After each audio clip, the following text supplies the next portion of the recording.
Rahman ve Rahim olan Allah'ın adıyla. Büyü gücüyle sizi yerinizden yurdunuzdan çıkarmak istiyor. Ne buyurursunuz?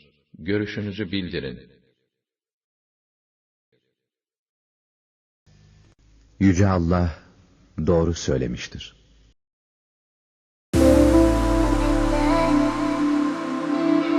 Oh